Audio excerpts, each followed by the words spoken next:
नमस्कार। स्वागत है आपका हमारी वीडियो में। और आज आपको मैं एक ऐसी कहानी सुनाने जा रहा हूँ, एक ऐसी लड़की की जिसके साथ जीवन ने उसके साथ बड़ा ही बदतर सलूक किया। दुखों के सिवाय उसे कुछ नहीं मिला, हर और कष्टों के सिवाय हर सपने उसके चूर चूर हो गए। बहुत ही खूबसूरत और सुंदर युवती, कहानी सच्ची है पर नाम काल्पनिक। ये कहानी एक लड़की की है जिसका नाम राधिका था। राधिका का जीवन बचपन से ही संघर्षों से भरा था। वह छोटे से गांव में रहती, उसके पिता एक छोटे किसान थे, माँ घर का काम करती। और राधिका के परिवार की आर्थिक स्थिति ठीक नहीं थी, लेकिन वह हमेशा खुश रहती थी और सपनों को लेकर आशावादी थी। उसका सपना था कि एक दिन पढ़ लिख कर वह बड़ी बने और अपने परिवार की स्थिति को बदले। लेकिन जीवन ने उसके साथ करूर मजाक कर दिया। जब राधिका सिर्फ 12 साल की थी तो उसके पिता की अचानक मृत्यु हो गई। पिता के जाने के बाद परिवार की सारी जिम्मेदारी राधिका की मां पर आ गई। मां ने दिन रात मेहनत करके घर को चलाने की कोशिश की, लेकिन पैसों की कमी के कारण राधिका को अपनी पढ़ाई छोड़नी पड़ी। उसे घर के कामों में मां का हाथ बटाना पड़ता, छोटे भाई बहनों की देखभाल करती और मां के साथ खेतों में काम करती। राधिका के सपने धीरे धीरे धुंधले होते जा रहे थे, लेकिन उसने कभी हार नहीं मानी। समय बीतता गया, राधिका एक युवती बन गई, खूबसूरत। उसकी मां ने उसकी शादी की चिंता करनी शुरू कर दी, लेकिन गरीबी के कारण अच्छे रिश्ते नहीं मिल पाते थे। एक दिन गांव के ही एक परिवार ने राधिका के लिए रिश्ता भेजा। लड़का शहर में रहता था और अच्छी नौकरी करता था। राधिका की मां ने सोचा कि शायद यही उसकी बेटी के लिए एक अच्छा मौका है, लेकिन जब रिश्ता तय हुआ तो पता चला कि लड़के का परिवार बहुत ही रूढ़िवादी है और नियंत्रणकारी है। राधिका की शादी हो गई, लेकिन उसका नया जीवन उसके लिए नर्क बन गया। ससुराल में राधिका को हर दिन ताने सुनने पड़ते। उसके सास ससुर उससे हर छोटी बड़ी बातों पर डांटते थे। उसका पति भी उसके साथ अच्छा व्यवहार नहीं करता था, अक्सर उसे नीचा दिखाता और उसकी भावनाओं को नजरअंदाज करता। राधिका ने बड़ी कोशिश की कि वह अपने नए परिवार के साथ तालमेल बैठा सके, लेकिन उसके सभी प्रयास व्यर्थ होने लगे और घर में लड़ाई झगड़े शुरू हो गए।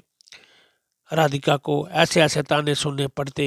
दहेज के कारण तू क्या लेकर आई, तूने माँ से क्या सीखा, ऐसी वैसी, जिससे राधिका बिल्कुल टूट चुकी थी। एक दिन उसके पति ने उसे घर से ही निकाल दिया और कह दिया कि तू उसके लायक नहीं। राधिका बिल्कुल टूट चुकी थी। वह वापस अपने गांव लौट आई, लेकिन वहां भी उसे लोगों के ताने सुनने पड़ते।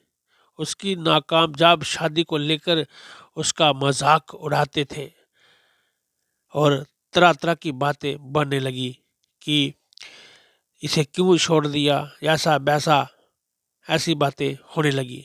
राधिका ने सोचा कि अब उसके जीवन में कोई उम्मीद नहीं बची है, लेकिन उसकी माँ ने उसे हिम्मत दी और कहा, जीवन में हर मुश्किल का सामना करना पड़ता है, लेकिन हार नहीं माननी चाहिए। राधिका ने फिर से अपने जीवन को संभालने का एक मौका किया, फैसला लिया।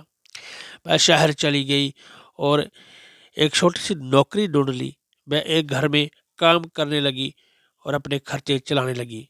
और जिस घर में वह काम करती तो उस घर ने राधिका को समझा और उसकी मदद की।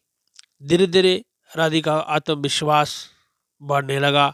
राधिका ने अपनी पढ़ाई फिर से शुरू कर दी और साथ में ही एक कोचिंग सेंटर में भी नौकरी शुरू कर दी। और आस्ता आस्ता राधिका एक बड़ी शिक्षक बन गई। राधिका के कोचिंग सेंटर में हर कोई अपने बच्चों को पढ़ाना चाहता, क्योंकि राधिका का पढ़ाने का तरीका बड़ा ही अजीब था।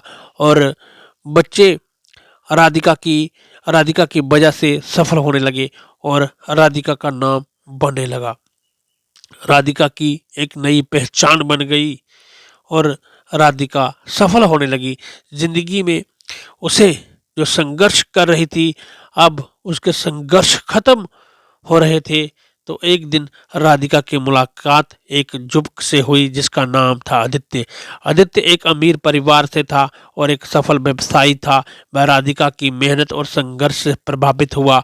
उसने राधिका को अपने दिल में जगह दी और अपने जीवन को साझा करने का फैसला किया, अपना जीवन साथी बनाने का फैसला किया। राधिका ने भी आदित्य की ईमानदारी और प्यार को महसूस किया और उसके साथ आगे बढ़ने का फैसला किया और दोनों ने शादी कर ली। आदित्य के परिवार ने राधिका को पूरे दिल से स्वीकार किया।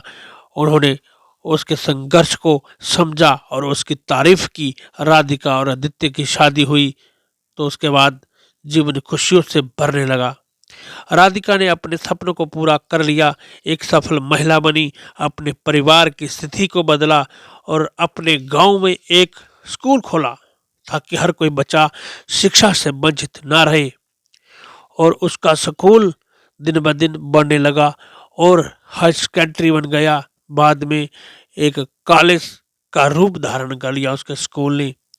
उसकी हर ओर चर्चा होने लगी, हर कोई राधिका की तारीफ करता। तो राधिका की कहानी ने हमें ये सिखाया कि मुश्किलें कितनी भी आए, मुश्किलों का डट कर सामना करना चाहिए। राधिका और आदित्य का प्यार एक मिसाल बना और साथ ही साथ खुशहाल जीवन भी जीने लगे। राधिका ने गरीब बच्चों की मदद करनी शुरू कर दी, गरीब परिवारों का सहयोग किया और उसने एक एनजीओ भी बनाई और जिससे वह गरीब लोगों की मदद करते, जिससे अब राधिका का जीवन इतना सफल हो गया कि हर कोई राधिका की कहानी एक दूसरे को सुनाने लगे। तो ये कहानी बिल्कुल सच्ची थी पर नाम काल्पनिक। तो जीवन में संघर्षों का सामना करना ही लक्ष्य होना चाहिए, क्योंकि दुख 4 दिन के होते हैं, सुख आता ही आता है। जिस तरह अंधेरे के बाद सूर्य का उदय होगा, उसी तरह दुखों के बाद सुख का आगमन होगा। घबराइए मत, डटकर मुकाबला करिए। जिंदगी अनमोल है, इसे दिल खोल कर जिए। जय श्री राम, हर हर महादेव।